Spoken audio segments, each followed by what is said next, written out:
Hey guys, welcome to video number 1. So the whole topic of this video, which is very, very important, but kind of an easy concept to understand. But for those of you that have kind of been through this on the job, especially running reports from any kind of HRIS system or really any system in general, you're going to run into this. And the first thing you have to do if you want to analyze any kind of data in Excel is you have to have it set up in the correct format. So what does that mean? So there's certain things that you can't do if the data is organized in a certain way. So what you see here is a screenshot of a sample report, and a lot of the sample reports you get from anywhere. I mean, it could be from your credit card company online. I mean, any kind of report that you download,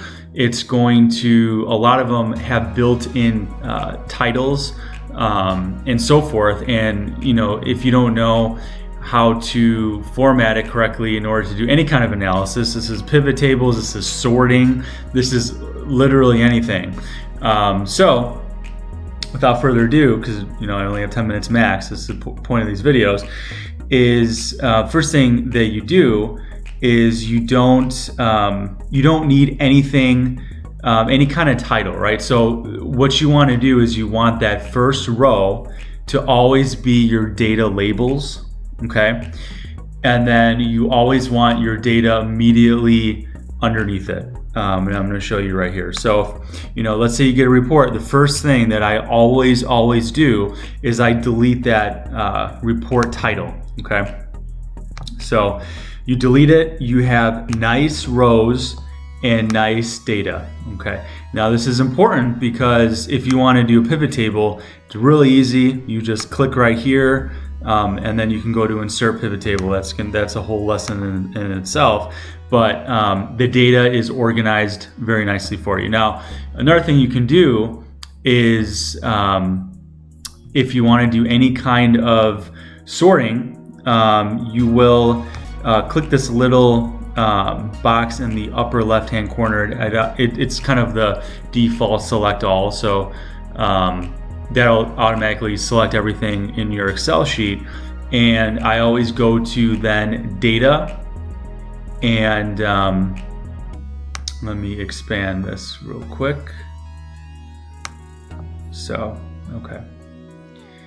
All right, so I want to show you guys this, is if you go to data and then filter, okay, you're automatically going to have these filters in your data source. Okay, can't do that if your labels are not in row 1. Okay, so you can do a lot of things. You can sort it, right? You can filter. Let's say you just want